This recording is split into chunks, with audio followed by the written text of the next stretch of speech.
साथियों नमस्कार, स्वागत है आपका एग्री मिशन के ई लर्निंग प्लेटफॉर्म पर। आज हम बात करेंगे पशुपालन की। नेक्स्ट क्लास में बात करेंगे गाय की नस्लों के बारे में। महत्वपूर्ण चैप्टर रहेगा, महत्वपूर्ण लेक्चर रहेगा, इम्पोर्टेंट है। एग्ज़ाम में क्वेश्चन यहाँ से पूछा जाना निश्चित है, यहाँ से क्वेश्चन पूछा जाएगा। किसी गाय की एक पर्टिकुलर विशेषता या उसका ओरिजिन सेंटर किसी प्रकार क्वेश्चन पूछा जा सकता है, और यहाँ से फिक्स क्वेश्चन है, कुछ विशेषताएं हैं वहाँ से क्वेश्चन पूछे जाते हैं। तो अपने थोड़ा सा बात करेंगे पहले किस प्रकार से गाय की जो वर्गीकरण है वो किया जाता है, मान्यता प्राप्त नस्लें कितनी हैं। तो चलिए स्टार्ट करते हैं। देखिए, सबसे पहले यदि अपने बात करें गाय की मान्यता प्राप्त नस्लों की, गाय की मान्यता प्राप्त नस्लों की बात की जाए, हमारा पॉइंट है गाय की मान्यता प्राप्त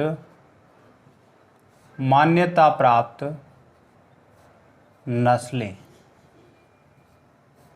गाय की मान्यता प्राप्त नस्लें कितनी हैं?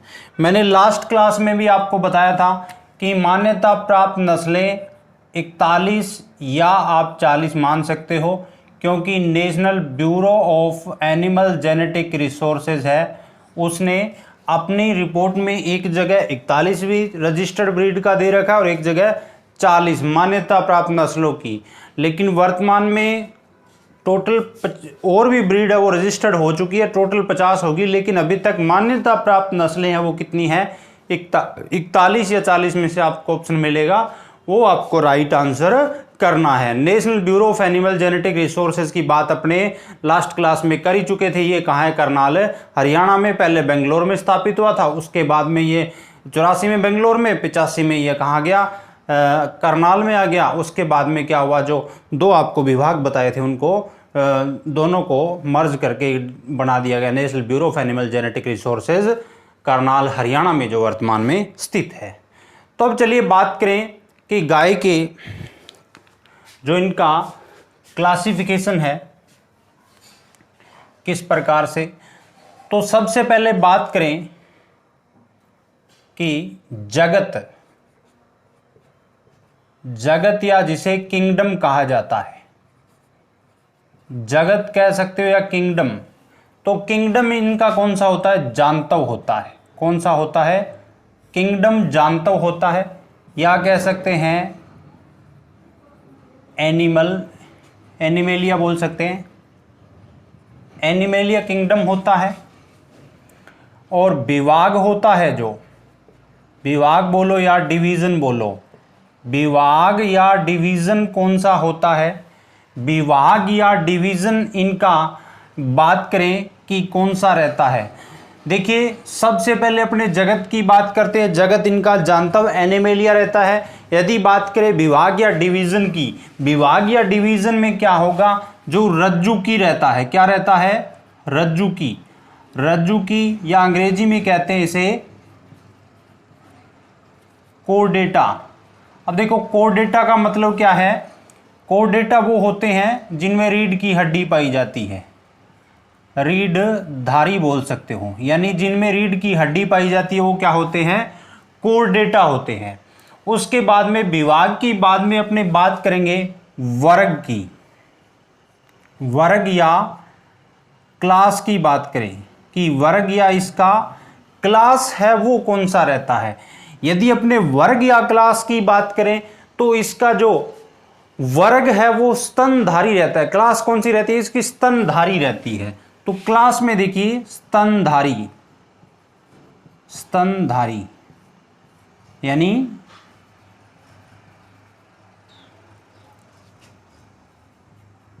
मैमेल्स बोल सकते हो। मैमेलिया इनका क्या रहता है? क्लास रहती है। मैमेल्स का मतलब जो क्या करते हैं?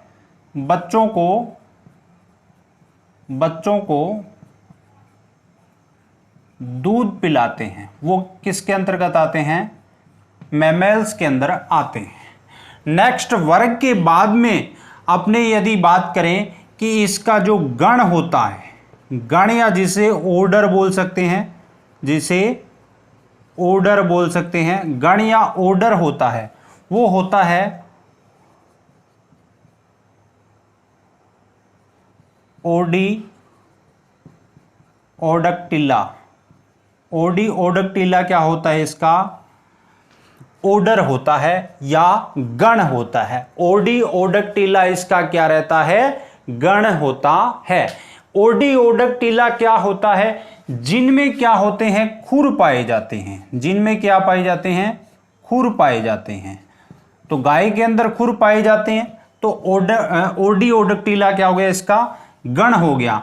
गण के बाद में यदि अपने बात करें कि नेक्स्ट गण के बाद में हमारे पास आता है कुल। कुल या जिसे क्या कहते हैं, फैमिली कहा जाता है। फैमिली क्या होती है इसकी, बोविडी रहती है। क्या रहती है, बोविडी।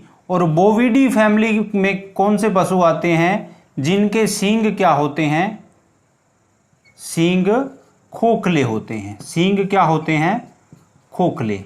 तो आपको पता है गाय के सींग खोखले होते हैं, बकरी के भी खोखले होते हैं, भेड़ के भी खोखले होते हैं, भैंस के भी खोखले होते हैं। तो इन सभी की फैमिली है वो क्या रहती है, बोविडी रहती है। क्या रहती है, बोविडी रहती है, यानी जिसमें सींग पाए जाते हैं। और सींग कैसे होते हैं, खोखले होते हैं। कुल के बाद में यदि अपनी बात करें वंश की, वंश या जीनस की बात करें, वंश या जीनस है इसका, वो कौन सा रहता है। गाय का जो जीनस है वो रहता है बोस।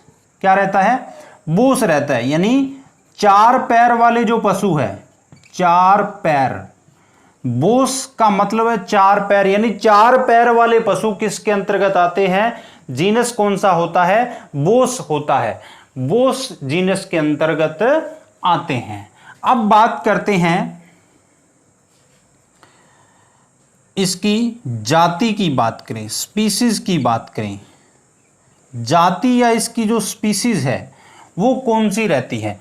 इसकी जाति एक तो रहती है टोरस और एक रहती है इंडिकस रहती है। टोरस तो क्या होती है, एक्जोटिक ब्रीड्स होती है, और इंडिकस क्या होती है, भारतीय गाय या देसी गाय आप बोल सकते हो, इंडिजीनियस गाय होती है, वो रहती है। इतना आपके बिल्कुल क्लियर हो गया होगा, आराम से आपको क्लियर हो गया होगा।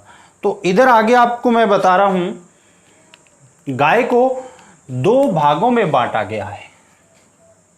गाय की प्रजाति, गाय की प्रजाति, गाय की प्रजाति को कितने भागों में बांटा गया है, 2 भागों में बांटा गया है। और वो 2 भाग कौन कौन से हैं, वो 2 भाग हमारे पास रहते हैं। देखिए, 1 नंबर हमारे पास है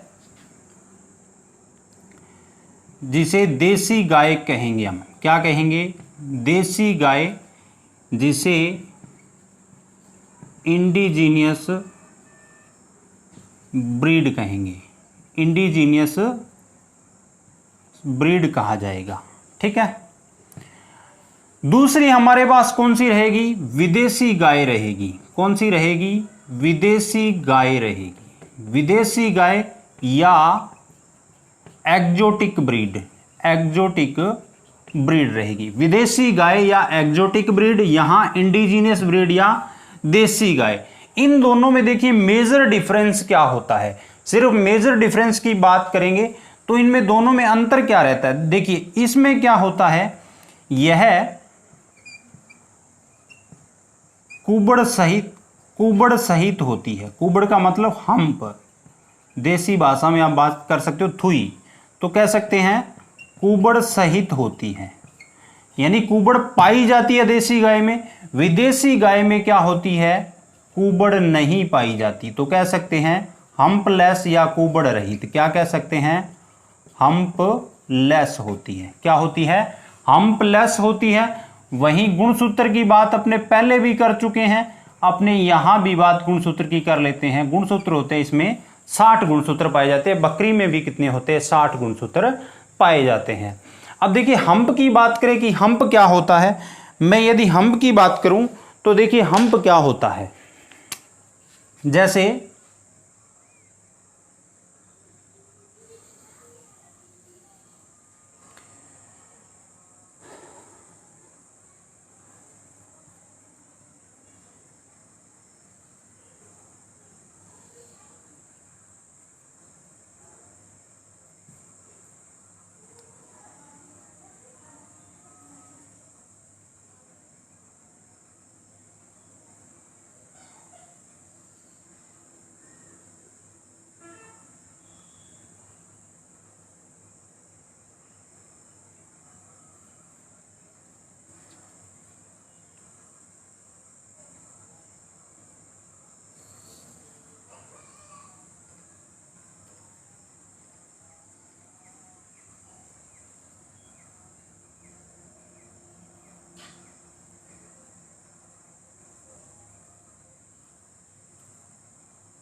देखिए आपके समझाने के लिए डायग्राम है इस प्रकार से। ये मान लो गाय है, इस गाय के अंदर क्या होता है, एक तो यहाँ ये बिल्कुल सपाट होती है, ऊपरी भाग ये यहाँ क्या होता है सपाट होती है, वो कौन सी होती है विदेशी गाय। ये क्या होती है विदेशी गाय, इसमें कुबड़ नहीं पाया जाता। और भारतीय गाय में क्या होता है, इस प्रकार से, इस प्रकार एक थुई पाई जाती है, या हम्प कहते हैं जिसे, क्या कहते हैं अपने, हम्प कहा जाता है। क्या कहते हैं इसे, हम्प कहा जाता है। क्या कहते हैं, हम्प कहते हैं। इस प्रकार से जो पाई जाती है इसे क्या कहते हैं, हम्प कहा जाता है या कुबड़ कहते हैं। ये क्या है, भारतीय गाय में पाई जाती है, इसलिए इसको क्या कहते हैं, कुबड़ सहित कहते हैं, या कुबड़ पाई जाती है, इसमें कुबड़ नहीं पाई जाती है। तो ये आपको क्लियर हो गया होगा। अब देखिए देसी गाय को क्या बोला जाता है, जेबू कैटल कहते हैं। किस नाम से, जेबू कैटल के नाम से जाना जाता है। किस नाम से, जेबू कैटल से नाम से। और क्या किस नाम से जाना जाता है, टी कप काऊ के नाम से भी जाना जाता है। टी कप काऊ के नाम से भी इसको जाना जाता है, जेबू कैटल भी इसको कहा जाता है। इतना आपको क्लियर हो गया होगा कि गाय की प्रजाति है वो दो प्रजाति, देसी गाय और विदेशी गाय। इंडिजीनियस यानी कुबड़ सहित जिसके अंदर कुबड़ पाया जाता है, ये कुबड़ रहित तो विदेशी गाय होती है। वैसे और डिफरेंस की बात करें तो ये शरीर भार इनका क्या होता है, कम होता है। ये थोड़ी इनकी बजाय हल्की नस्लें, तो ये भारी नस्लें होती है, क्या होती है। लेकिन मेजर डिफरेंस वो यही है कुबड़ का कि इसमें भारतीय नस्लों में कुबड़ पाई जाती है और इनमें विदेशी में क्या कुबड़ नहीं पाई जाती है। इतना आपको क्लियर हो गया होगा। तो अब अपने आगे बढ़ते हैं नेक्स्ट। अब अपने बात करेंगे क्लासिफिकेशन की, तो इसको नोट कर लीजिए। बात करते हैं अपने क्लासिफिकेशन की। तो क्लासिफिकेशन किस आधार पे करेंगे और कैसे, तो चलिए बात करते हैं क्लासिफिकेशन।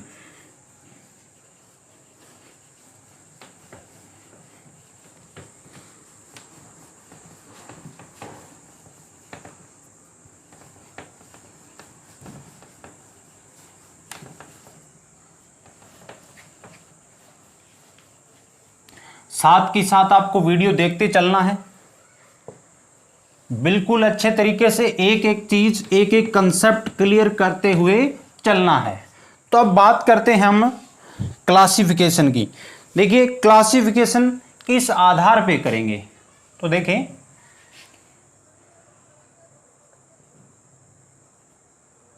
दूध व भार वाहन क्षमता के आधार पर, क्षमता के आधार पर, के आधार पर, आधार पर गाय की नस्लों का वर्गीकरण, गाय की नस्लों का वर्गीकरण इंपॉर्टेंट है दोस्तों। यहां से एक क्वेश्चन पूछा जाता है, तो ये आपके अच्छे तरीके से क्लियर होना चाहिए। वर्गीकरण कि किस आधार पे अपने वर्गीकरण करते हैं। वर्गीकरण अपने दूध और भार वाहन क्षमता के आधार पे वर्गीकरण करेंगे। तो इसमें अपने 3 भागों में इसको बांटते हैं। कितने भागों में बांटते हैं, 3 भागों में बांटा जाता है। 3 भागों में इसको बांटते हैं। सबसे पहले हमारे पास कौन सा है, सबसे पहले हमारे पास नस्लें आती है गाय की दुधारू नस्लें। कौन सी आती है, दुधारू नस्लें। दुधारू नस्लें या इनको क्या कहते हैं, मिल्च ब्रीड कहते हैं। क्या कहते हैं, मिल्च ब्रीड कहा जाता है। और दूसरी नस्ल हमारे पास कौन सी आती है, दूसरी नस्लें हैं जो 2 नंबर पे आती है, इनको हम द्विप्रयोजनीय नस्ल कहते हैं। द्विप्रयोजनी नस्लें, या इनको क्या कह सकते हैं, ड्यूअल पर्पस, ड्यूअल पर्पस। और थर्ड हमारे पास जो आती है, थर्ड हमारे पास आएगी भारवाहक। तीसरी कौन सी होगी, भारवाहक, भारवाही नस्लें, भारवाही नस्लें। अब देखिए दोस्तों 3 भागों में क्यों बांटा गया, किसके आधार पे, दूध और भारवाहन क्षमता के आधार पर। देखो दुधारू नस्ल जो होगी, जो दुधारू नस्ल होगी वो क्या होती है, इसका दूध उत्पादन अधिक होता है। कितना होता है उसकी बात भी करेंगे। और जो ड्यूअल पर्पस होती है, ये सिर्फ दूध के लिए काम में ली जाती है। ड्यूअल पर्पस क्या होता है, ये नस्ल क्या होती है, दूध उत्पादन के साथ साथ में क्या होती है, खेती के कार्य रूप में या भार ढोने के लिए, जैसे बैल को काम में भी इसके लिया जाता है। इसके बैल को काम में नहीं लिया जाता क्योंकि इसकी इतनी अच्छी क्षमता नहीं होती है, इसमें ठीक ठाक होती है दोनों के बीच की।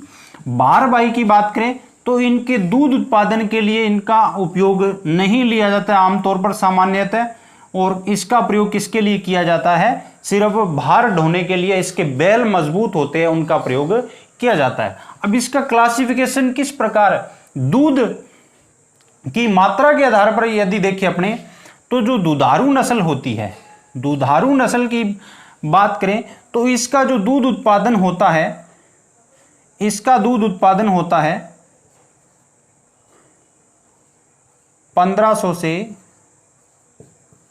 2500 लीटर, 1500 से 2500 लीटर प्रति ब्यांत। कितना होता है, 1500 से 2500 लीटर प्रति ब्यांत दूध उत्पादन होता है। जो गाय 1500 से 2500 लीटर दूध प्रति ब्यांत देगी उसे अपने क्या कहेंगे, उसे अपने दुधारू नस्ल मानेंगे। यदि अपनी द्विप्रयोजनीय नस्ल की बात करें, जिसका उत्पादन दूध का 1200 से 1500 लीटर प्रति ब्यांत हो, उसे अपने किस में रखेंगे, द्विप्रयोजनीय नस्ल में उसको रखेंगे। भारवाही में किसे रखेंगे, जिसका दूध उत्पादन कितना हो, 800 से 1200 लीटर प्रति ब्यांत हो, उस गाय को अपने किस में रखेंगे, भारवाही नस्ल में रखेंगे। अब आपसे एग्जाम में यदि क्वेश्चन पूछ भी लिया जाए, यदि आपके एग्जैक्ट दूध का डाटा याद नहीं है तो भी आपको कोई प्रॉब्लम नहीं होने वाली, क्योंकि आप यहां से देख सकते हो कि जो 1500 से 2500 के बीच में रेंज है तो वो कौन सी है, दुधारू नस्ल है। द्विप्रयोजनीय 1200 से 1500 के बीच में, भारवाही 800 से 1200 के बीच में रहती है। अब बात करते हैं नस्लों की, इंपॉर्टेंट है, यहां से क्वेश्चन पूछा जाएगा कि कौन सी नस्ल द्विप्रयोजनीय है, निम्न में से कौन सी नस्ल भारवाही है, निम्न में से कौन सी नस्ल दुधारू नहीं है या है। दो तरीके से क्वेश्चन पूछे जा सकते हैं। यहां से एक क्वेश्चन तो निश्चित है, पूछा जाएगा। अब अपने नस्लों की बात करें, देखिए नस्ल, इनमें नस्लें कौन कौन सी आएगी उनकी बात करते हैं। तो एक ट्रिक बता देता हूं आपको, सीसा गिरा दे, कौन सी ट्रिक रहेगी, सीसा गिरा दे, ये आपके लिए ट्रिक है। इससे आप आसानी से याद रख सकते हो दुधारू नस्लों को, सीसा गिरा दे। या एक ट्रिक इसी के लिए और है, सरस गाय दो, SRS का मतलब सरस और GD का मतलब गाय दो, तो सीसा गिरा दे से याद रख लेना। नंबर 1 बात करें तो सी से बात करें तो लाल सिंधी या रेड सिंधी भी कहते हैं इसको, लाल सिंधी हो गई। दूसरी नस्ल की बात करें, दूसरी रहेगी अपनी सा से साहीवाल नस्ल, कौन सी होगी, साहीवाल नस्ल रहेगी। तीसरी नस्ल अपनी कौन सी आएगी, गिर नस्ल आएगी, महत्वपूर्ण है साहीवाल और गिर। फिर हमारे पास कौन सी आएगी,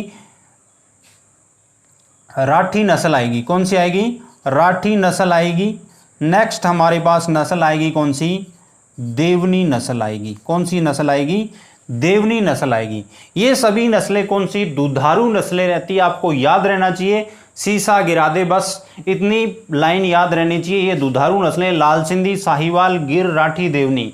ध्यान रखिएगा देवली नस्ल आएगी, देवली नस्ल किस में आती है, द्विप्रयोजनीय में। देवनी और देवली में आप कंफ्यूज मत होना, देवली नस्ल आएगी वो द्विप्रयोजनीय में। दुधारू नस्लें आपकी लाल सिंधी, साहीवाल, गिर, राठी और देवनी। इतना अपना काम हो गया। अब अपने चलते हैं द्विप्रयोजनीय नस्लें कि द्विप्रयोजनीय नस्लें कौन कौन सी होती है। तो अब बात करते हैं द्विप्रयोजनीय नस्लों की। द्विप्रयोजनीय नस्लों की मैं बात करूं, नस्लों की यदि बात करें, नंबर 1 ओंगोल, नंबर 2 थारपारकर, थारपारकर महत्वपूर्ण नस्ल है। Number 3 Dangi,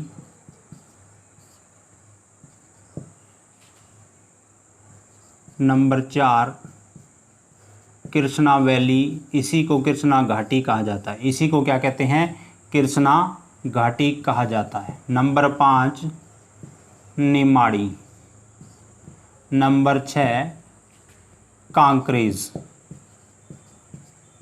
Kankrej, number 7 Haryana, Haryana, number 8 Mewati, number 9 Punganur, number 10 Devli, number 11 सीरी,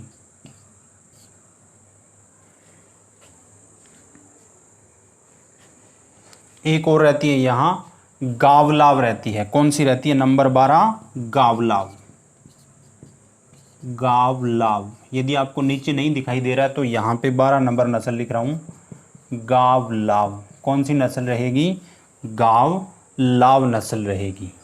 तो इतनी नस्लें कितनी होगी, टोटल 12 नस्लें होगी यहाँ पे।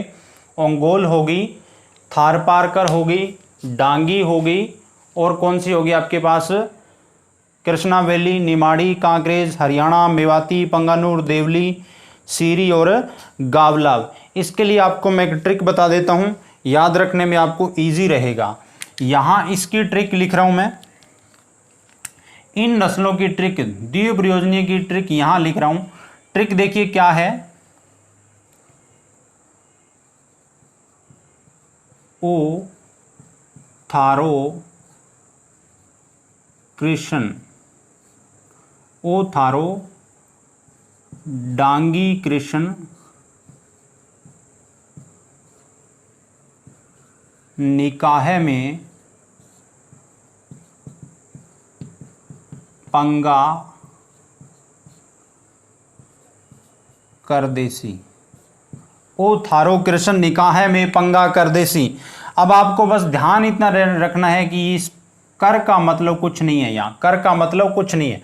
ओ का मतलब ओंगोल है, था का मतलब क्या है, थारपारकर, थारो का मतलब थारपारकर, डांगी का मतलब डांगी, कृष्ण का मतलब कृष्णा वैली, नी का मतलब निमाड़ी, का मतलब कांकरेज, है का मतलब हरियाणा, मे का मतलब मेवाती, पै का मतलब यहाँ पर पंगानूर हो गया, और गा का मतलब गावलाव है, दे का मतलब देवली है, और सी का मतलब सीरी है। तो टोटल 12 नस्लें अपनी इस ट्रिक से याद हो जाएगी। तो एक बार साथ में बोलिए कि ओ थारो डांगी कृष्ण निकाह में पंगा करदेसी। आपको क्लास में मैंने वहां ऑफलाइन में बताया होगा, वहां यहाँ टीडी लिखा है तो एक ही बात है, जैसे आप याद रख सकते हो, कोई प्रॉब्लम नहीं है। तो मेरे को थोड़ा सा इसमें मॉडिफाई करने का सोचा मैंने, तो कर दिया मैंने। ओ थारो डांगी कृष्ण मतलब मान लो एक आदमी है कृष्ण नाम का, हाइट ज़्यादा उसकी, अपने लोकल में क्या कहते हैं, डांगी कहते हैं लंबे व्यक्ति को, तो कह सकते हैं कि ओ थारो डांगी कृष्ण मतलब एक अटपटे स्वभाव का व्यक्ति है, जो किसी उसको विवाह में मान लो शादी में लेके जाते हैं, निकाह में मान लो रिश्ता है जो जैसे भी है, तो निकाह शब्द एक मुसलमानों का जो अपने जिसको एंगेजमेंट बोलते हैं उनको निकाह बोला जाता है। तो देखिए हो सकता है शादी को बोलते हूँ, मेरे को कंफर्म नहीं है, निकाह में शायद शादी होता है। तो शादी में ऐसे अटपटे व्यक्ति को ले जाते हैं जो क्या है मतलब पंगे कर देता है, तो ऐसे व्यक्ति। ओ थारो डांगी कृष्ण निकाह में पंगा करदेसी, ओ थारो डांगी, ओ थारो डांगी कृष्ण निकाह में पंगा करदेसी। सभी नस्लें आ गई, कौन सी, द्विप्रयोजनीय नस्लें। ओ थारो डांगी कृष्ण निकाह में पंगा करदेसी। अब चलिए बात करते हैं अपने थर्ड नंबर पे, जो हमारी नस्लें आएगी कौन सी आएगी, जो भारवाही नस्लें आएगी। कौन सी आएगी, भारवाही नस्लें आएगी। भारवाही नस्लों की बात करें, भारवाही नस्लें, दोस्तों एक बार मैं मार्कर चेंज कर लेता हूं। बात करें यदि भारवाही नस्लों की, तो सबसे पहले अपने पास भारवाही नस्लों की बात करें तो इसी के लिए मैं भी आपको कंफर्म जो ट्रिक है वो बताऊंगा, कि इसके लिए भी आपको मैं ट्रिक बता दूंगा जिससे आपको आसानी से जो रहेगा क्या रहेगा, याद रहेगा। तो आपको दो बिल्कुल क्लियर हो गए होंगे, दोनों चीजें बिल्कुल क्लियर हो गई होगी। तो अब अपने बात करेंगे, चलिए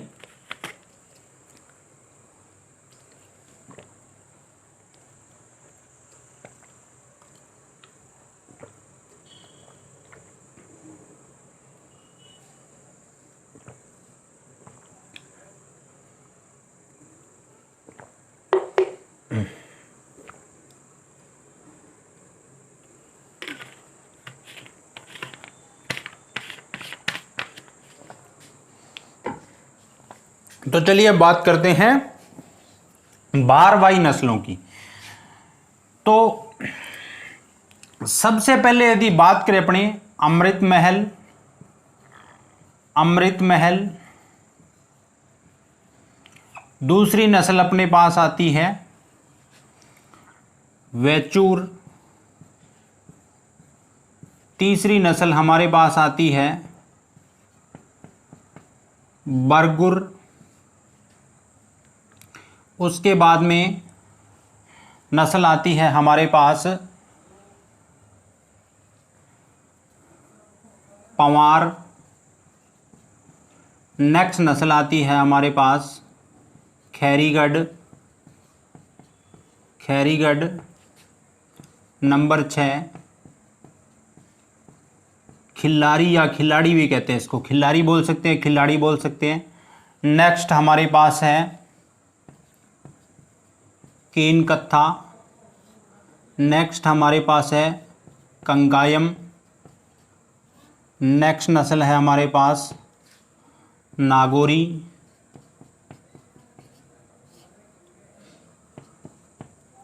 नेक्स्ट है मालवी, उसके बाद में है हल्लीकर, और 12 नंबर में इधर लिख रहा हूँ यदि नहीं दिखाई दे रहा हो, गंगा तीरी। ये नस्लें कौन सी होगी, भारवाही नस्लें होगी।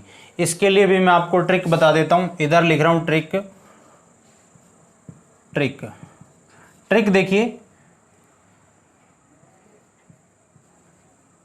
अब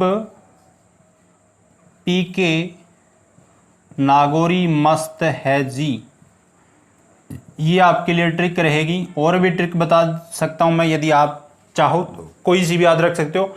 देखो ए का मतलब अमृत महल, बी स्क्वायर का मतलब 2 वैचूर और बरगुर, बी स्क्वायर से होगी।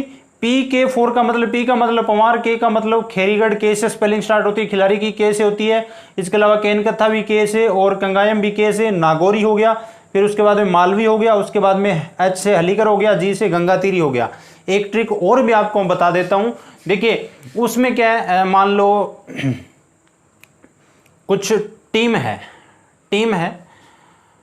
किसी खिलाड़ी ने, 2 टीमें मान लो, किसी खिलाड़ी ने क्या कर दिया, दूसरी टीम के खिलाड़ी को अपनी कैप दे दी, बाद में वो उससे वापस मांगेगा, ठीक है। तो कुछ लोग ऐसे होते हैं जो जैसे अपने दे दिया उसको वापस नहीं देगा। तो इस तरीके से कुछ मैंने ट्रिक सेट की है। तो वो ट्रिक क्या है, खैर मांगना अब कैप, खैर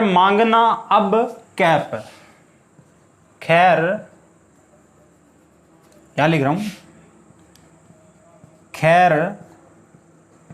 मांगना अब कैप, खैर मांगना अब कैप, खिलाड़ी है वे, सॉरी कंगाल खिलाड़ी है वे, कंगाल खिलाड़ी है वे, कंगाल खिलाड़ी है वे, कंगाल खिलाड़ी है वे, कंगाल खिलाड़ी है वे। देखो लॉकडाउन में भाई अपने तो ट्रिक ईजाद करते रहते हैं, ये ट्रिक नई ईजाद की अपने, आपके ये याद है तो अच्छी बात है, जिसको ये अच्छी लगे, कोई सी भी अच्छी लगे वो याद रख लेना। देखो खैर से मतलब, खैर मांगना अब कैप, मतलब वो कैप दे दी, वो वापस नहीं दे रहा, तो उसका साथी कह रहा है खैर मांगना अब कैप, कि उससे कैप मांगना आप, कंगाल खिलाड़ी है वे, वो दूसरी टीम वालों जिसको कैप दिया ना उसके बारे में बोला कि कंगाल खिलाड़ी है वो, जो कंगाल है वो तेरे को क्या देगा, कैप रख ली उसने। तो देखिए खैर मांगना, अब कैप, खैर का मतलब खेरीगढ़ हो गया, माँ का मतलब हो गया यहाँ पे देखिए यहाँ मालवी हो गया, गा और गै का मतलब यहाँ पर होता है गंगा तीरी हो गया, ना का मतलब नागौरी होता, कंगाल का मतलब कंगाल का मतलब कंगायम होता है, खिलाड़ी का मतलब खिल्लारी होता है, ये रही आपकी खिल्लारी, और है का मतलब क्या होता है, हलीकर होता है, और वे का मतलब क्या होता है, वैचूर होता है। और यहाँ पर ए का मतलब अमृत महल, और बै का मतलब बरगुर, के का मतलब कैनखत्ता, और पै का मतलब क्या होता,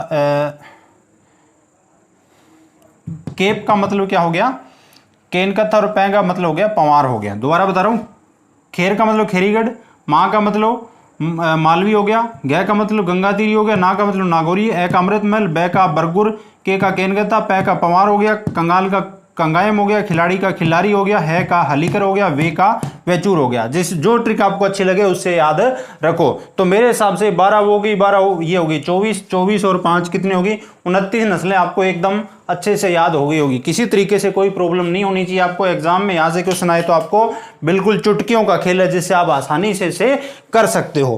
क्लियर होगी आपको मेरे हिसाब से। तो अब चलेंगे अपने आगे, इसको नोट कर लीजिए जल्दी से और फिर अपने बात करेंगे नेक्स्ट। चलिए बात करते हैं नेक्स्ट। अब अपने डायरेक्ट चलेंगे नस्लों पे। सबसे पहले बात करेंगे दुधारू नस्लों की।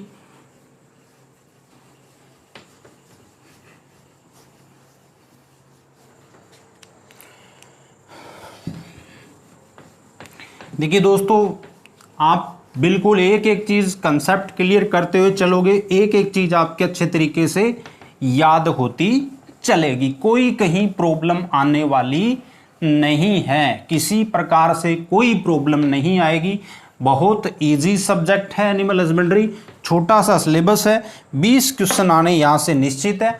आप 20 में से 20 क्वेश्चन राइट कर सकते हो यदि आप अच्छे से इनको करते हो तैयार एनिमल हस्बेंड्री को। अब देखिए बात करते हैं अपने नस्लों की। तो सबसे पहले अपने दुधारू नस्लों की भी सबसे पहले बात करेंगे, दुधारू नस्लों की। दुधारू नस्लें जिन्हें क्या कहते हैं, मिल्च ब्रीड कहते हैं, मिल्च ब्रीड कहा जाता है। क्या कहते हैं इन्हें, मिल्च ब्रीड कहा जाता है। तो सबसे पहले मिल्च ब्रीड के अंदर अपनी कौन सी नस्ल आएगी, सबसे पहले हमारे पास मिल्च ब्रीड में है नंबर 1, बात करते हैं सबसे पहले गिर नस्ल की। सबसे पहले गिर नस्ल की बात करेंगे। बहुत अच्छी नस्ल है, इंपॉर्टेंट है, एग्जाम में यहां से क्वेश्चन पूछे जाने की संभावना रहती ही रहती है गिर नस्ल से। गिर नस्ल के बारे में एक एक चीज आपको अच्छे तरीके से पता होना चाहिए।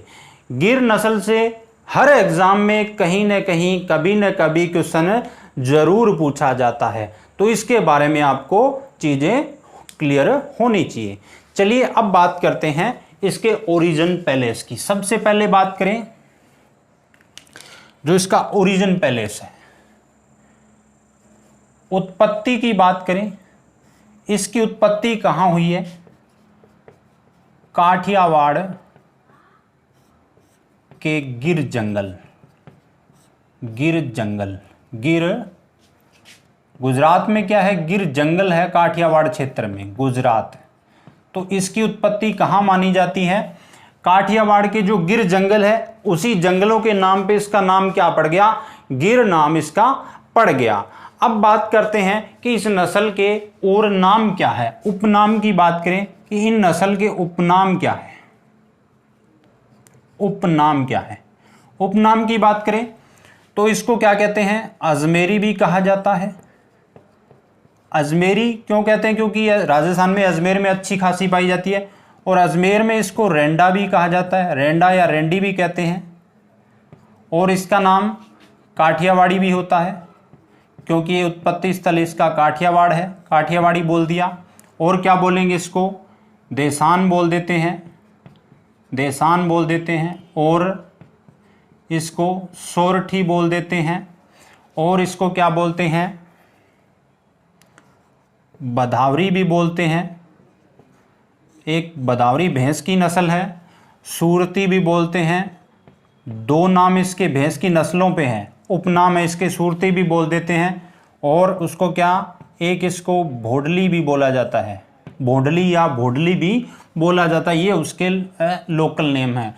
जो ये आपका और भी इसके भानवाह नाम से भी जाना जाता है। भानवाह क्या, एक जाति है। भानवा जाति क्या गुजरात में रहती है, जो प्राचीन रूप से इस नस्ल को पालती थी भानवा के नाम पे। जैसे राजस्थान में मान लो ऊंट पालती है, रायका या रहबारी जाति है जो पशुओं का विशेष तौर पे ऊंट को पालती है, तो वैसे ही यहाँ पे इस गिर को पाले जाने वाले कौन थे, भानवा थे। तो इनके नाम पे क्या इसका नाम भानवा भी पड़ गया। तो उपनाम याद रहने चाहिए, अजमेरी, रेंडा, काठियावाड़ी, देसान, सोरठी, बदावरी, सूरती, भोडली या भानवा इसको कहा जाता है। एक नाम इसको ब्राजील में दिया जाता है, क्या दिया जाता है, भानमाहे दिया जाता है। ब्राजील में क्या कहते हैं इसको, बाहेमान कहते हैं। कहाँ पे, ब्राजील में। ब्राजील में इसको क्या कहते हैं, बाहेमान कहा जाता है। इस नस्ल की जो गाय है, इनको बहुत देशों ने इंपोर्ट भी किया, यानी अच्छी नस्ल है, और उनके साथ में क्या, उनकी वहाँ की नस्लों से क्रॉस करवाया, क्रॉस ब्रीड नस्लें, जैसे यूएसए हो गया, मैक्सिको हो गया, इनने जो नस्लें अपनी तैयार की है।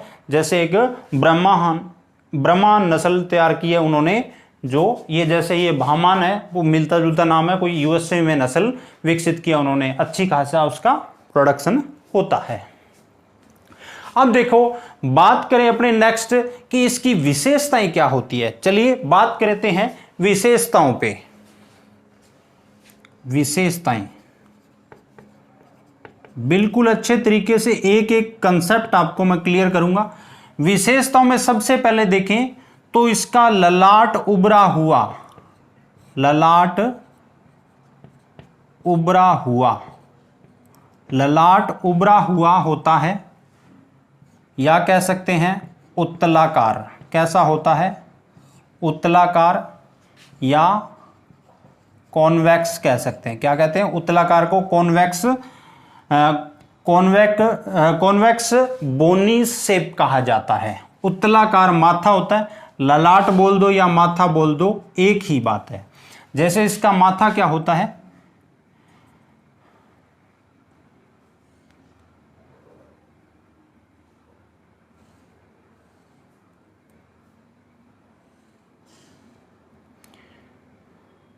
यहां से क्या इसका माथा है वो क्या होता है, उभरा हुआ होता है। इसको क्या कहते हैं, इसी को अपने क्या कहते हैं, कॉन्वेक्स है बोल दो, या इसका ललाट क्या होता है, उभरा होता है। इसका माथा क्या होता है, उभरा होता है। इसके कारण इसके अंदर क्या होता है, एक क्षमता भी पाई जाती है कि इसका ब्रेन है वो क्या रहता है, गर्मी सहन करता है, उसको ज़्यादा गर्मी, यहाँ ब्रेन को ज़्यादा अंदर गर्मी नहीं जाती है, तो इसके अंदर ये क्षमता पाई जाती है गिर के अंदर। इसीलिए क्या ये नस्ल क्या बीमारियों के प्रतिरोधी भी पाई जाती है। नेक्स्ट अपने बात करते हैं कि इसके कान कैसे होते हैं। सबसे इंपॉर्टेंट क्वेश्चन यहाँ से पूछा जाता है। दूसरी विशेषता की बात करें, नंबर 1 तो ये होगी अपने पास। दूसरी विशेषता है कि कान पत्ती नुमा लटके हुए, कान पत्ती नुमा लटके हुए। आप इस फोटो में देख रहे हो, इसके कान देखिए किस प्रकार से इस नस्ल के लटके हुए कान है, कैसे किस तरह से लटके हुए कान है। साफ साफ दिखाई दे रहा है कि पत्ती की तरह क्या हो रहा है, लटके हुए कान है। तो इसको अपने कह सकते हैं लीफ लाइक हैंगिंग इसके क्या होते हैं, ईयर होते हैं। ठीक है, पत्ती नुमा लटके हुए कान मोस्ट इंपोर्टेंट विशेषता है। नेक्स्ट अपने बात करते हैं नंबर 3, कान के सिरों पर एक चिन्ह पाया जाता है जिसे क्या कहते हैं, ईयर नोच कहते हैं, ईयर नोच कहते हैं। आप ध्यान से फोटो में देखिए, आपको ऐसे लग रहा होगा कोई बिंदु जैसी संरचना। देखिए जैसे मान लो इसका ये कान है, ये मान लो इसका कान है, तो यहाँ आपको क्या दिखाई देगा, ये यहाँ पर यहाँ एक पॉइंट सा दिखाई देगा, इसे क्या कहते हैं, ईयर नोच कहते हैं। क्या कहते हैं, ईयर नोच कहा जाता है। क्या कहते हैं, ईयर नोच कहा जाता है। तो इतनी बातें क्लियर होगी। पहली क्या थी, ललाट उभरा हुआ, कैसा, उत्तलाकार होता है। माथा उभरा हुआ बोल सकते हो। कान पत्ती नुमा क्या होते हैं, लटके हुए, नीचे की तरफ कान पत्ती नुमा लटके हुए होते हैं। आप इस फोटो में देख सकते हो कि कान कैसे पत्ती नुमा कैसे हैं, लटके हुए कान हैं। अब उसके बाद में यदि बात करेंगे कि अपने विशेषताओं की, तो नेक्स्ट हमारे पास विशेषता आती है ईयर नोच के बाद में। देखिए आंखों के ऊपर क्या होता है, ये आंखें देखिए आप, इसकी आंखों के ऊपर क्या पाया जाता है, उभार पाया जाता है। क्या पाया जाता है, एक उभार पाया जाता है। तो देखिए नेक्स्ट विशेषता, आंखों का ऊपरी भाग बड़ा हुआ बोल सकते हो, या उठा हुआ बोल सकते हो। उठा हुआ, यहां क्या है, थोड़ी सी ढीली चमड़ी सी आपको दिखाई दे रही होगी आंखों के पास में, उठा हुआ होता है। उठा हुआ होता है, जिससे आंखें आदि खुली हुई दिखाई देती है। तो इसमें कहते हैं जो आंखों में क्या है, स्लीपी अपीयरेंस होती है। जैसे गाय सो रही हो, वैसे आपको फोटो में देखिए दिखाई दे रहा होगा, जैसे ऐसे लग रहा है जैसे गाय आराम से खड़ी है और सो रही है।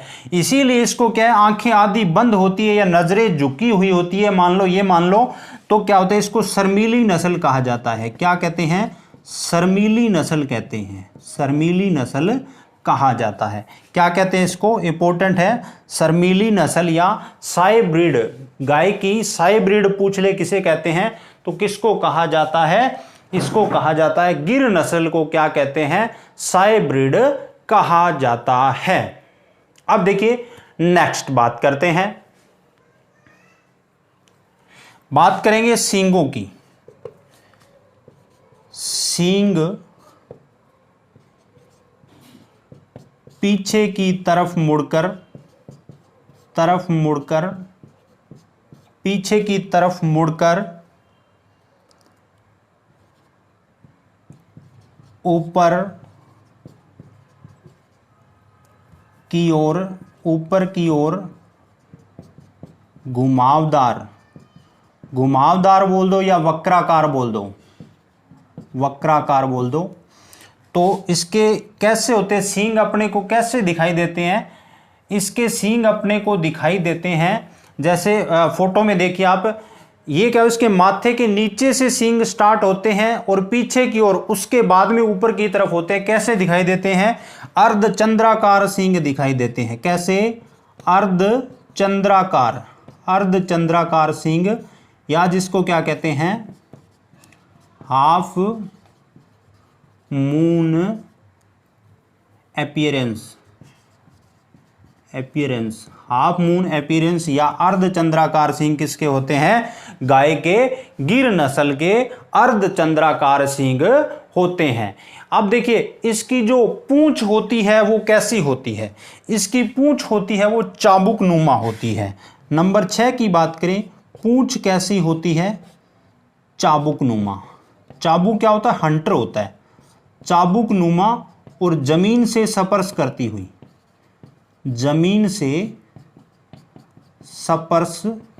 हुई, इसकी पूंछ क्या होती है, लगभग जमीन तक लंबी होती है पूंछ और जमीन तक स्पर्श करती है। इतनी बातें आपको क्लियर हो गई और एक एक विशेषता फोटो में देखते चलिए, आपको बिल्कुल आसानी से क्लियर हो जाएगा, कोई प्रॉब्लम नहीं होगी आपसे। देखिए पूंछ कैसी होती है, चाबुक नुमा। चाबुक होता है हंटर, क्या होता है, जिसे कोड़ा बोल दो आप, हंटर कह सकते हैं, तो अपने इसको बोला जा सकता है। नेक्स्ट बात करते हैं अपने मैं इसका ऊपर लिख रहा हूं वेट, यहां लिख रहा हूं मेल का जो वेट होता है वो रहता है 450 से 550 किलोग्राम, 450 से 550 किलोग्राम। फीमेल का जो वेट रहता है मादा का वो रहता है 380 से 450 किलोग्राम वेट रहता है। यदि बात करें दूध के उत्पादन की तो देखिए यहां मैं इसका दूध उत्पादन लिख रहा हूं, यहां लिख रहा हूं दूध उत्पादन, दूध उत्पादन, ध्यान से लिख लेना भी, दूध उत्पादन इंपॉर्टेंट है, पूछा जा सकता है। अब देखिए पता ही होगा कितना होगा, ये हमें पता है कि 1500 से 2500 की रेंज के बीच में होगा। कितना होगा? 1500 से 2500 रेंज के बीच में होगा। तो औसतन इसका माना जाता है 1500 से 2000 लीटर प्रति ब्यांत। ये किसकी तरफ? माध्यमिक शिक्षा बोर्ड की बात करें अपने, उसी को फॉलो करेंगे। लेकिन वेटनरी साइंस ऑफ इंडिया या जो और बुक्स है वो क्या है 2000 से 2500 बताती है, लेकिन इनकी इसकी रेंज कितनी होती है? रेंज इसकी 1500 से 2500 होती है। दुधारू नस्लों की अपने ये रेंज पड़ी थी। तो आपको बिल्कुल गिर नस्ल के बारे में एक एक चीज अच्छी तरीके से बता दी, और इस फोटो में भी आप अच्छे तरह से एक एक विशेषता को पढ़िए और फोटो को देखते चलिए। एक बार आपको मैं थोड़ा सा रिवीजन करवा देता हूं इसका। देखिए उसकी उत्पत्ति काठियावाड़ के गिर जंगल गुजरात से, अजमेर में इसे क्या कहते हैं, क्या कहते हैं? अजमेरी और रेंडा कहते हैं इसको। काठियावाड़ी, देसान, सोरठी, बदावरी, सुरती, भोडली या भानवाह और बाहेमान ब्राजील में कहा जाता है। अब देखो ये नस्ल बिल्कुल नाम जैसा है, गिर है वैसे ही होती है, गिरी हुई है, बिल्कुल गिरी हुई नस्ल है। बस इतना याद रखना कि गिरी हुई नस्ल क्यों गिरी हुई है, क्योंकि इसके कान गिरे हुए होते हैं, मतलब लटके होते हैं, गिरे हो गए। सींग कैसे होते हैं उसके? सींग भी क्या होते हैं? पीछे की ओर पीछे जाते हैं और घुमावदार होते हैं, तो एक तरीके से गिरे हुए सींग होते हैं। आंखें भी कैसे होती है? गिरे होते हैं, इसलिए शर्मीली नस्ल कहते हैं, यानी झुकी हुई कह सकते हो, शर्मीली नस्ल कह सकते हैं। पूंछ भी गिरी हुई होती है, बहुत लंबी होती है, यानी जमीन तक स्पर्श करती है। सभी चीजें इसकी क्या होती है? गिरी हुई होती है। लेकिन इसका ललाट है जो या माथा है वो क्या होता है? उभरा हुआ होता है। कान के ऊपर एक चिन्ह पाया जाता है, उसको अपने क्या कहते हैं? ईयर नोच कहते हैं। कान पत्ती के समान क्या हुआ है? लटके हुए होते हैं। अब देखिए राजस्थान में ये कहां कहां पाई जाती है? तो अरावली क्षेत्र है, मतलब ऊंची चढ़ी और वापस क्या होगी? गिर गई, चढ़ी और। अब देखिए ऊंची का मतलब ऊंची, ऊ से उदयपुर, ची से चित्तौड़गढ़,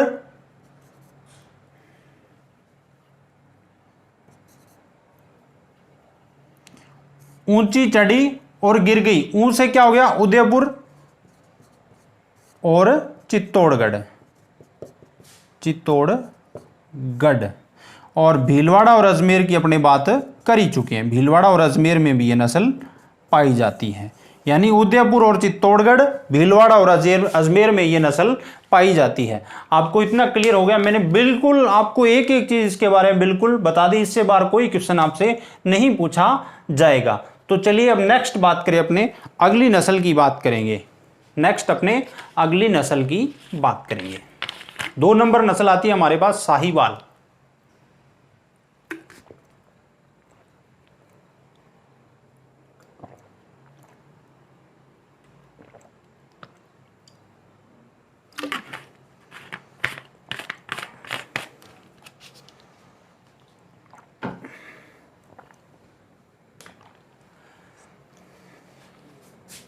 नेक्स्ट देखिए, अब बात करेंगे अपने साहीवाल नस्ल के बारे में।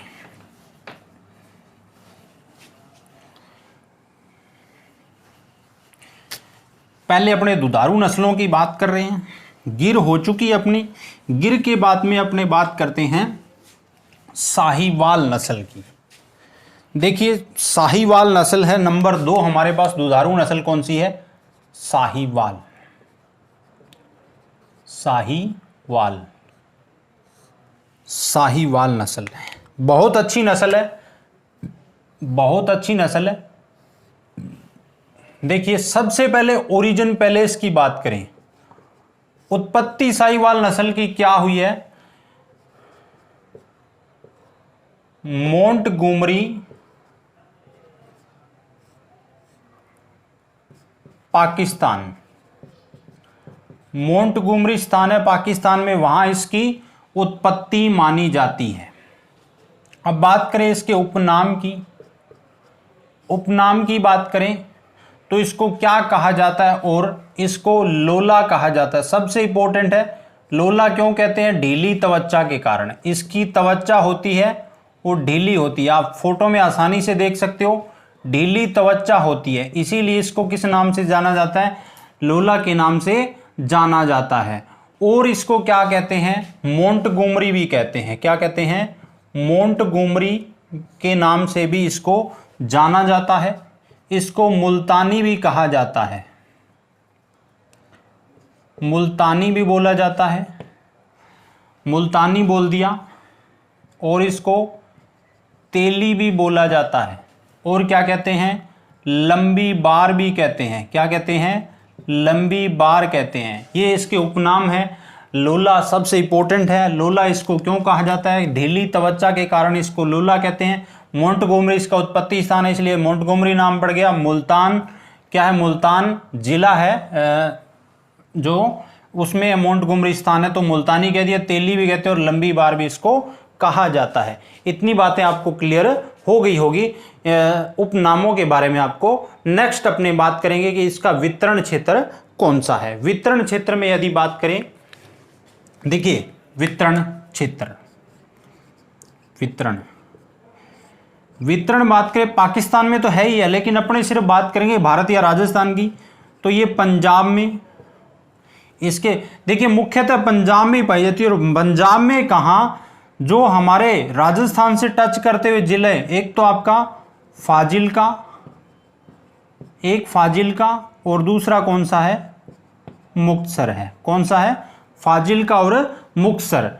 जो आपका अबोर है पंजाब में, अबोर तहसील है पंजाब की, इस जगह पे बिल्कुल प्योर ब्रीड है वो पाई जाती है। किस? साहिवाल नस्ल की अबोर क्षेत्र में बिल्कुल प्योर ब्रीड पाई जाती है। किसकी? इस नस्ल की। फिर हरियाणा, हरियाणा हो गया, यूपी हो गया, और राजस्थान का श्री गंगानगर हो गया। राजस्थान का श्री गंगानगर है, इस क्षेत्र में भी कुछ नस्लें इसकी पाई जाती है। तो इसका वितरण क्षेत्र हो गया कौन कौन सा? पंजाब, हरियाणा, यूपी, फाजिल्का, मुक्तसर, जो ये आसपास के जिले, क्योंकि पाकिस्तान से नस्ल आई हुई है, और श्री गंगानगर राजस्थान में साहिवाल नस्ल है वो पाई जाती है। इतना आपको क्लियर हो गया होगा। उसके बाद में अपने इनकी विशेषताओं की बात करें, देखो नाम इसका साहिवाल है तो कैसी है? शाही नस्ल है। तो इसकी सभी चीजें कैसी होगी? नेचुरली बात है शाही होगी। जैसे शाही का मतलब रॉयल, रॉयल वैसे यानी राजसी ठाट बाट की मैं आपको थोड़ा याद रखने की ट्रिक्स बता रहा हूं। साहिवाल का मतलब शाही नस्ल, शाही का मतलब राजघराने होते थे, वो शाही लोग होते थे, रॉयल्टी थी उनमें। उसी तरीके से इस नस्ल में भी कुछ विशेषताएं हैं ऐसी रॉयल्टी वाली। देखिए विशेषताएं, और आप फोटो को देखते रहना विशेषताओं में, और साथ में मैं क्लियर करता चलूंगा कि किस प्रकार कौन कौन सी विशेषता इसकी पाई जाती है। तो कह सकते अपने भारतीय नस्लों में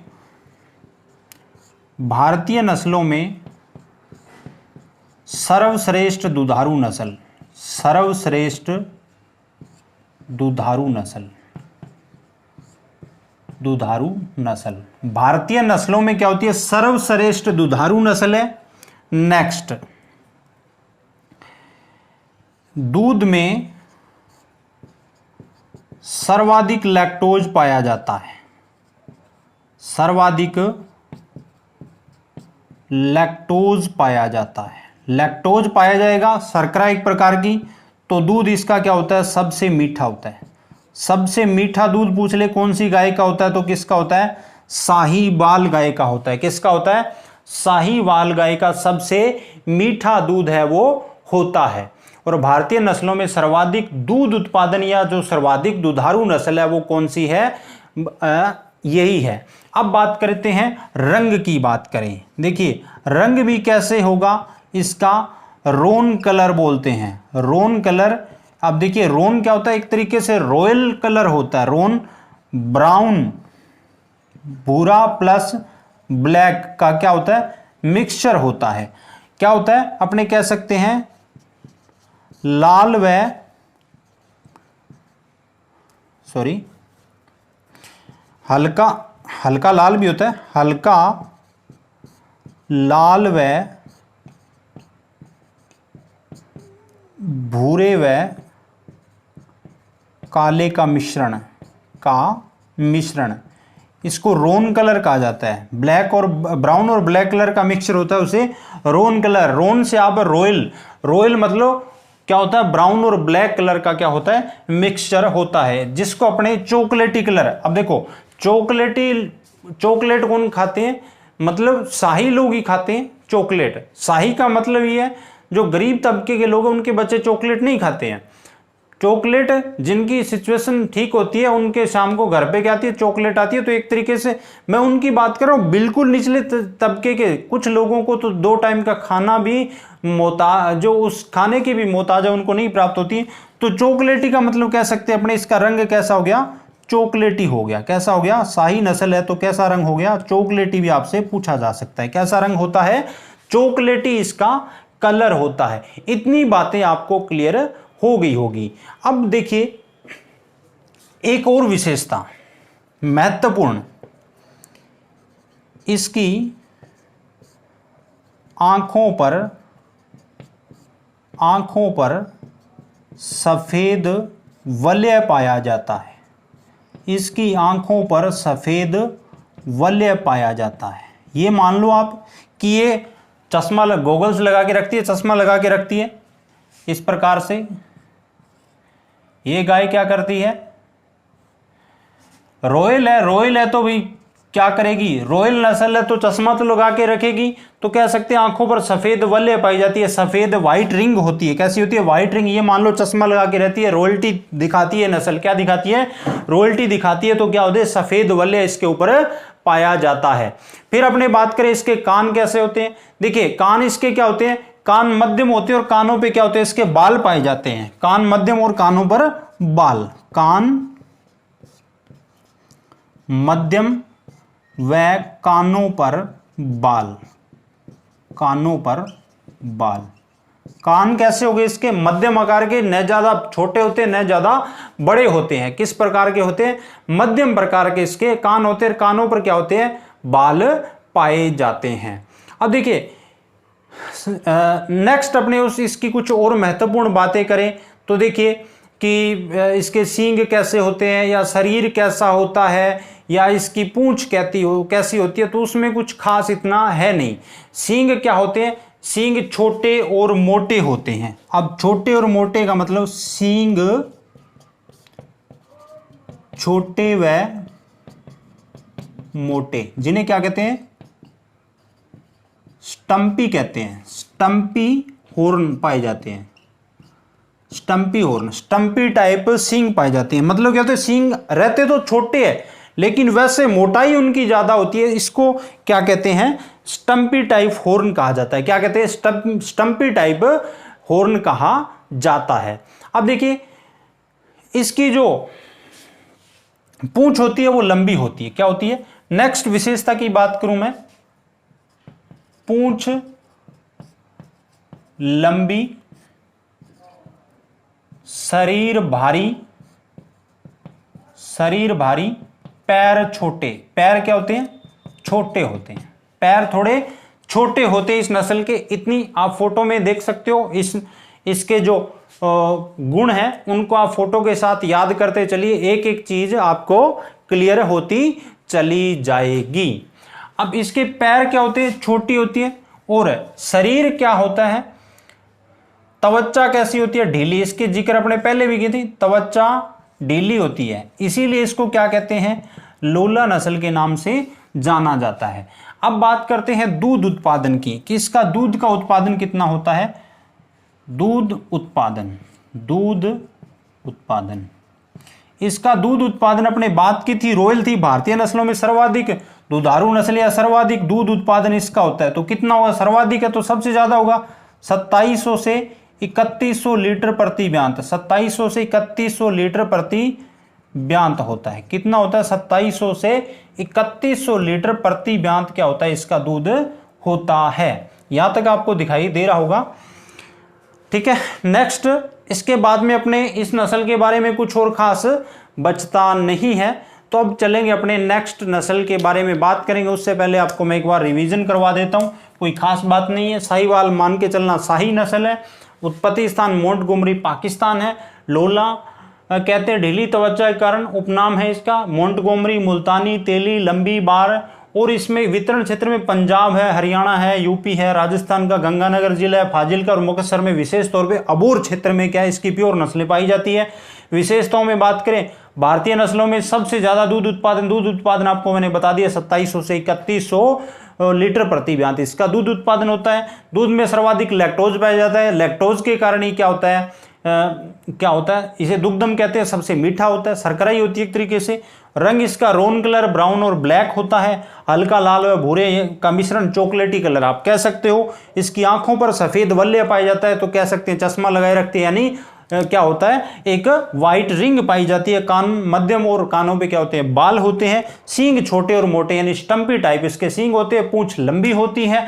शरीर भारी और पैर कैसे होते हैं छोटे होते हैं। और त्वचा कैसी होती है ढीली होती है। बस इतनी सी बातें इस नस्ल के बारे में आपको ध्यान में रखनी है। अब चलते हैं नेक्स्ट नस्ल पे अपनी बात करेंगे। 2 नस्लें हो चुकी हैं, बिल्कुल मैं आपको धीरे धीरे करवा रहा हूं, लेकिन आप थोड़ी स्पीड बढ़ाना चाहते हो तो आपके पास ऑप्शन है, स्पीड बढ़ा सकते हो। एक एक चीज मैं आपको क्लियर करवाते ही हुए चल रहा हूं। अब बात करते हैं नेक्स्ट, हमारे पास तीसरी नस्ल की बात करेंगे कि तीसरी नस्ल हमारे पास कौन सी है। दुधारू नस्ल की बात करेंगे, लाल सिंधी की बात करेंगे। दुधारू नस्ल कौन सी है तीसरी? लाल सिंधी। लाल सिंधी नस्ल की बात करेंगे। देखिए लाल सिंधी या रेड सिंधी भी कैसे कहते हैं इसे, रेड सिंधी भी कहा जाता है। क्या कहते हैं इसे? लाल सिंधी बोल दो या रेड सिंधी बोल दो, एक ही बात है। लाल सिंधी बोल दो या रेड सिंधी बोल दो। अब देखो इसकी इसकी बात करें उत्पत्ति की बात करें तो देखिए इसकी उत्पत्ति हुई है कराची पाकिस्तान। कराची और हैदराबाद पाकिस्तान। हैदराबाद पाकिस्तान। कराची और हैदराबाद पाकिस्तान में इसकी उत्पत्ति मानी जाती है। अब इसकी विशेषताओं में कुछ खास ज्यादा है नहीं। और इसमें होता क्या विशेषता में, इसका एक तो रंग कैसा होता है, नाम से ही पता चल जाता है रेड सिंधी। इसका रंग कैसा होता है, ये कराची क्या पड़ता है, सिंध प्रांत में पड़ता है पाकिस्तान के लिए। इसका नाम लाल सिंधी। रंग कैसा होता है, इसका विशेषताओं की बात करें यदि विशेषताओं में अपने कहेंगे नाम इसका क्या है, लाल सिंधी है, तो इसका रंग कैसा होगा, तो इसका रंग होता है हल्का गहरा लाल रंग।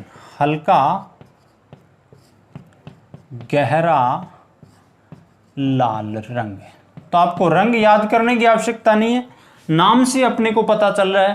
पहली विशेषता इसकी ये होगी कि इसका रंग कैसा होता है, गहरा लाल रंग रहता है।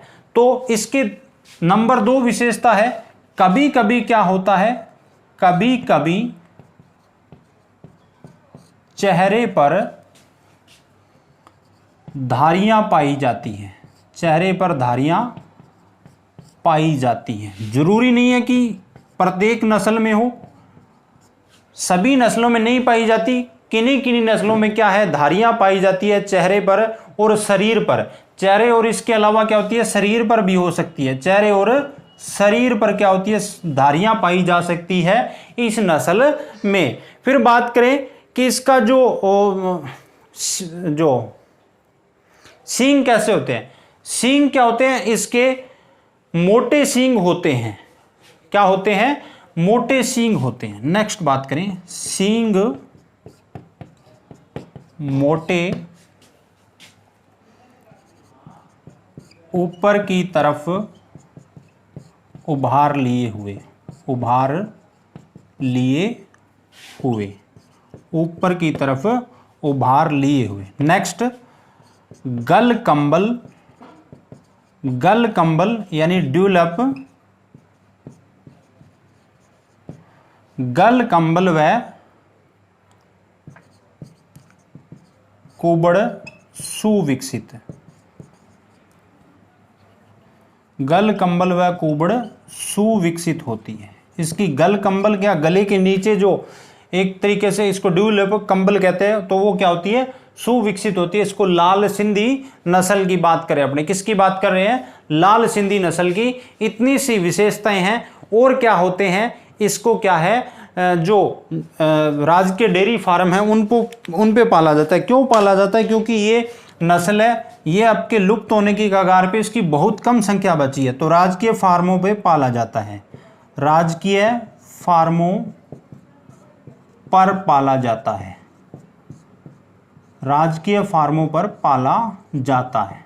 फोटो में आपको नस्ल दिखाई दे रही होगी, इस प्रकार की ये नस्ल रहती है। तो जैसे एनडीआरआई का एक फार्म है, कहाँ पर, एनडीआरआई का नैनीताल के अंदर एक नैनीताल में फार्म है, वहाँ पर इस नस्ल को पाला जा रहा है, नैनीताल में।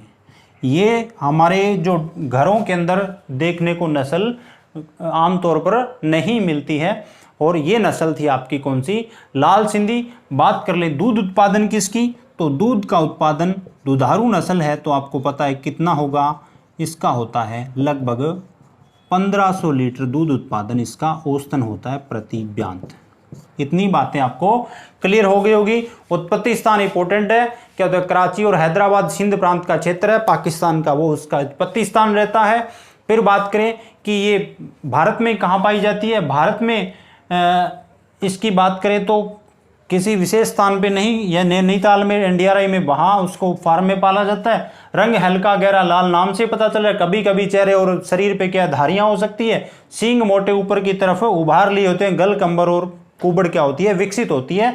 तो इसमें कुछ खास ज़्यादा याद रखने वाला है नहीं, एग्जाम की दृष्टि से इतना है नहीं। चलिए चलते हैं नेक्स्ट नस्ल पे अपने बात करेंगे।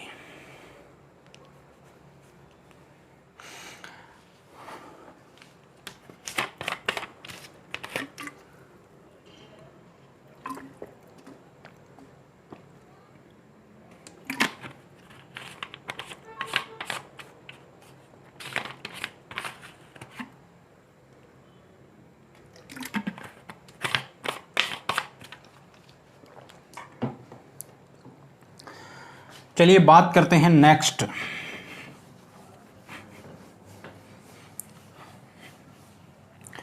नेक्स्ट हमारे पास नंबर 4 नस्ल आती है, कौन सी, दुधारू नस्ल। नंबर 4 दुधारू नस्ल हमारे पास है राठी। बात करेंगे राठी नस्ल की, राठी नस्ल की बात करेंगे। राठी नस्ल, इसके ओरिजिन, पहले इसकी बात करें उत्पत्ति, तो इसकी उत्पत्ति कहाँ हुई है, इसकी उत्पत्ति हुई है बीकानेर, गंगानगर, हनुमानगढ़ जिलों में, हनुमानगढ़ जिलों में माना जाता है, हनुमानगढ़ जिला राजस्थान के, यहाँ इसकी उत्पत्ति मानी जाती है।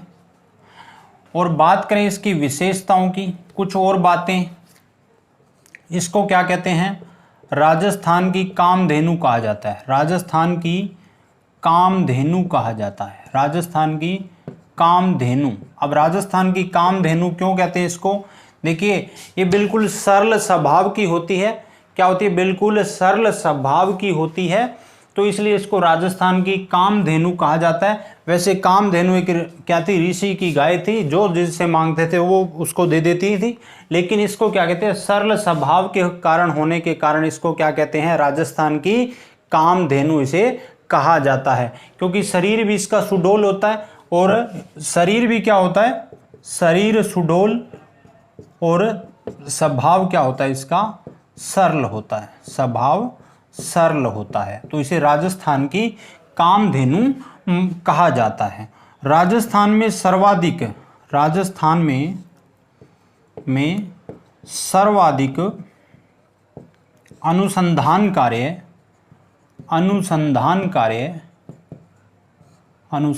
कार्य इसी नस्ल पर चल रहे हैं, इसी नस्ल पर चल रहे हैं। जो राजूवास है, राजूवास कहाँ पे, बीकानेर में, राजूवास का मतलब Rajasthan veterinary and animal science जो यूनिवर्सिटी है, विश्वविद्यालय है, Rajuvas, Rajasthan veterinary and animal science university Bikaner में है। राजस्थान पशु एवं पशु चिकित्सा विज्ञान विश्वविद्यालय बीकानेर में है। इस पे क्या चल रहा है, शोध कार्य सबसे ज़्यादा इसी नस्ल पे राजस्थान में चल रहा है, क्योंकि राजस्थान में ज़्यादा संभावनाएं सक्सेस इसी नस्ल के होने की है। अब बात करें कि ये नस्ल एक क्रॉस माना जाता है। क्या माना जाता है, क्रॉस माना जाता है। क्रॉस किसका माना जाता है, ये क्रॉस माना जाता है थारपारकर इनटू साहिवाल। अब देखिए इसके लक्षण दोनों आपको थारपारकर से मिलते हुए पाए जाते हैं, या एक रेड सिंधी भी कभी माना जाता है, और एक धनी नस्ल होती थी उसका भी माना जाता है। किसका, धनी नस्ल का। तो मुख्यतः आपको याद रखना है थारपारकर और साहिवाल, या साहिवाल और थारपारकर नस्ल। ये रेड सिंधी भी आपको ऑप्शन में कभी कभी मिल सकती है। तो थारपारकर और साहिवाल का क्या है, क्रॉस है ये, या साहिवाल या थारपारकर का आपसे मेल फीमेल नहीं पूछेगा। अब इसकी बेसिक बातें हो चुकी है, इसके बाद में इसकी विशेषताओं पे बात करते हैं कि इसकी विशेषताएं क्या रहती है। एक बात इसकी और है कि इसको गरीब की गाय कहते हैं। क्या कहते हैं, गरीब की गाय कहते हैं, गरीब की गाय। देखो वैसे गरीब की गाय एक उपमा बकरी को भी दी जाती है। किसको, बकरी को तो उपमा दी जाती है, लेकिन ये तो गाय ही है, तो इसे क्या कहते हैं, गरीब की गाय कहते हैं, क्योंकि ये मतलब इधर उधर बाहर चरने चली जाती है और दूध ठीक ठाक इसका उत्पादन होता है, तो इसे गरीब की गाय ज़्यादा खर्चीली नहीं, इसीलिए इसको क्या कहते हैं, गरीब की गाय इसे कहा जाता है। नेक्स्ट बात करें कि इसका रंग कैसा होता है। इसका रंग होता है हल्का सफ़ेद, हल्का लाल काले या लाल भूरे धब्बे। रंग हल्का सफ़ेद, हल्का लाल काले व भूरे धब्बे, काले व भूरे धब्बे, या कह सकते हैं ईंट जैसा लाल रंग। कैसा, ईंट जैसा लाल रंग। जो ब्रिक होती है, यानी जो ईंट होती है, ईंट जैसा क्या होता है, लाल रंग इसका माना जाता है। शरीर कैसा होता है, ढीला ढाला होता है, मध्यम आकार का होता है, और इसकी गल कंबल क्या होती है, विकसित होती है। तो अपने नेक्स्ट कह सकते हैं कि शरीर क्या होता है, ढीला ढाला होता है, मध्यम आकार का होता है, और गल कंबल क्या होती है, लटकी हुई होती है। तो नेक्स्ट विशेषता की बात करें, शरीर मध्यम आकार का ढीला ढाला गल कंबल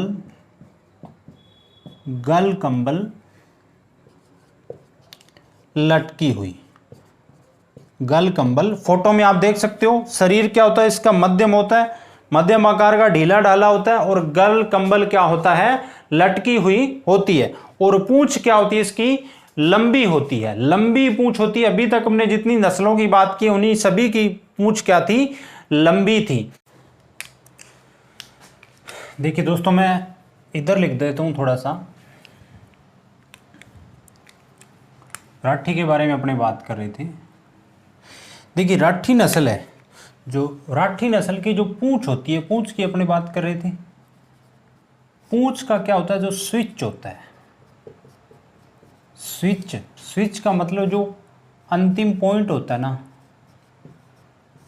अंतिम बिंदु पूंछ का, अंतिम बिंदु। जैसे ये पूंछ है, इस पूंछ में जो ये लास्ट का जो ये होता है, इसको क्या कहते हैं, स्विच कहा जाता है। ये स्विच होता है। ये राठी नस्ल का कैसा होता है, ये राठी नस्ल का होता है सफ़ेद, या तो सफ़ेद होता है या काला होता है। और पूंछ कहाँ तक पहुँचती है, पूंछ होंठ से नीचे तक, होंठ से नीचे तक पहुंचती है। पूंछ कहाँ तक पहुंचती है? होंठ से नीचे तक पूंछ है वो पहुंचती है। कहाँ तक? होंठ से नीचे तक। अब देखिए, बात करें दूध उत्पादन की कि इस नस्ल का दूध उत्पादन कितना होता है।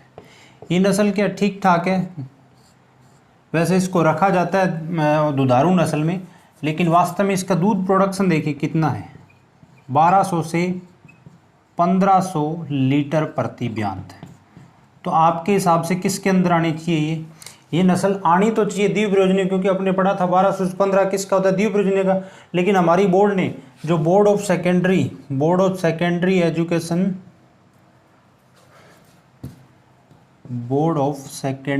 एजुकेशन राजस्थान, इसने रखा है किसके अंदर? दुधारू के अंदर। तो अपने इसमें क्या है, दुधारू के अंदर ही मानेंगे, लेकिन वेटरनरी साइंस में इसको क्या माना जाता है? द्विप्रयोजनीय माना जाता है। थार पार्कर और वेटरनरी साइंस में क्या माना जाता है? इसको दुधारू नस्ल में माना जाता है, लेकिन अपने इसको दुधारू में मानेंगे। आपको आंसर दुधारू ही करना है इसका, ठीक है। उसके बाद में अपने बात करें नेक्स्ट नस्ल रहती है, जो नेक्स्ट नस्ल की बात करते हैं। चलिए, हमारी आज की जो दुधारू नस्ल है वो लास्ट नस्ल है। इस नस्ल के बारे में अपने बात कर लेते हैं, उसके बाद में अपने कल पढ़ेंगे। फिर अपनी नस्ल है नेक्स्ट 5 नंबर नस्ल है देवनी। कौन सी नस्ल है? देवनी नस्ल है। 5 नंबर नस्ल है देवनी। देखिए, देवनी नस्ल की क्या विशेषताएं होती है उसके बारे में सबसे पहले बात करें इसकी उत्पत्ति की, कि देवनी नस्ल की उत्पत्ति कहाँ से हुई है। देखिए, महाराष्ट्र में बात करें, जो महाराष्ट्र का लातूर है, एक्चुअल जो माना जाता है महाराष्ट्र का लातूर जिला है। लातूर जिला इसके जो उदगीर तालुका है, या इसमें आपका अहमदपुर है तालुका, तहसील को कहते हैं तालुका। जैसे देवनी तालुका है, देवनी नाम इसीलिए पड़ा है इसका, देवनी तालुका इसका वास्तव में ओरिजिन सेंटर है। तो लातूर जिला कहाँ का? महाराष्ट्र। इसके साथ साथ में माना जाता है इसका दक्षिणी पश्चिमी हैदराबाद भी माना जाता है।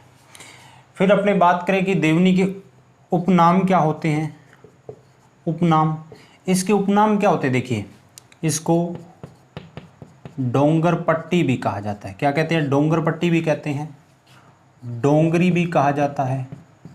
डोंगर पट्टी, डोंगरी, मार्कर चेंज कर लेते हैं, डोंगर पट्टी, डोंगरी और वागेड़ या वनेरा या बालंक्यान कहा जाता है, बालंक्यान भी कहा जाता है, वादेर भी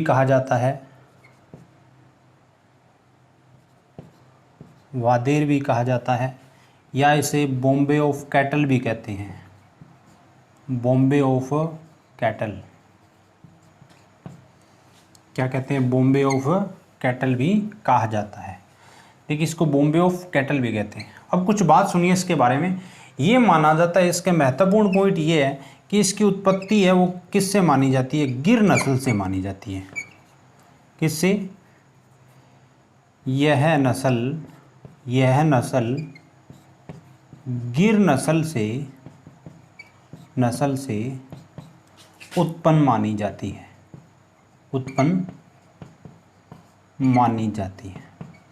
गिर नस्ल से उत्पन्न मानी जाती है। साथ में गिर के साथ में कौन सी? डांगी नस्ल से। ये माना जाता है कि गिर और डांगी नस्ल से उत्पत्ति इसकी हुई है। और ये गिर और डांगी से मिलती जुलती, आपसे पूछ ले कि गिर नस्ल से मिलती जुलती नस्ल कौन सी है? तो मिलती जुलती गिर से मिलती जुलती नस्ल कौन सी है? आपकी देवनी नस्ल है। कौन सी है? देवनी नस्ल है। फिर इसके बारे में बात करें, इसका जो माथा वही गिर का कैसा होता है? गिर का जो क्या होता है? उभारली होता है उसका, जो माथा होता है वही सेम होता है। इसमें माथा क्या लिए होता था, माथा उभार लिए हुए, उभार लिए हुए। जैसे गिर नस्ल में क्या था, आंखों पे आच्छादन था, वही आच्छादन इस पे पाया जाता है। और बात करें, लेकिन इसमें क्या, जैसे इसके गिर के सींग होते हैं वैसे इसके सींग नहीं, तो सींग इसके डांगी नस्ल जैसे होते हैं। तो दोनों का ये क्या होता है। अब रंग की बात करूं मैं, जैसे आपकी ये है, इसके कुछ स्ट्रेन है, क्या है, इसके कुछ स्ट्रेन है, ये बालांक्यान है। देखो स्ट्रेन की बात करें यदि, नस्ल एक, ये कुछ स्ट्रेन है। अब बालांक्यान का रंग कैसा होता है, इसका सफ़ेद होता है, बिल्कुल सफ़ेद रंग होता है बालांक्यान का। फिर अपने बात करें इसका वनेरा का, वनेरा का बात करें तो इसका रंग होता है सफ़ेद कंप्लीट, लेकिन मुंह क्या होता है इसका, काला होता है। फिर बात करें वागेड़ की, वागेड़ का क्या होता है, काला होता है प्लस क्या होता है, सफ़ेद धब्बे होते हैं उसके अंदर, सफ़ेद धब्बे होते हैं। तो इसका रंग कह सकते हैं सफ़ेद, और इस पे क्या होते हैं, काला और सफ़ेद धब्बे पाए जा सकते हैं। अलग अलग प्रकार का रंग हो सकता है। और ये इसका देवनी का जो दूध उत्पादन है वो 800 से लगभग 1200 लीटर प्रति ब्यांत होता है, लीटर प्रति ब्यांत होता है। इसका कम ही रहता है दूध उत्पादन, लेकिन इसको किस में रखा गया है, दुधारू नस्ल में रखा गया है। ये इतना इंपॉर्टेंट है नहीं दूध उत्पादन, आपको इतनी चीज़ें याद रखनी है कि इसका बस आप थोड़े से उपनाम, इसको एक चीज़ इंपॉर्टेंट है, इसको सूरती इसी को भी बोला जाता है। किसको बोलते हैं, इसी नस्ल का एक नाम और है सूरती। अब आप कंफ्यूज हो जाओगे कि सूरती, देखिए सूरती गिर को भी कहते हैं, किसको कहते हैं, गिर को भी कहते हैं, गिर को भी कहते हैं, और किसको कहते हैं, देवनी को कहते हैं। आपको मैंने बताया था ये नस्ल कैसी है, गिर जैसी है, तो मिलती जुलती नस्ल है गिर से। इसी को भी क्या कहते हैं, इसका उपनाम सूरती भी देते हैं, क्या कहते हैं, सूरती भी।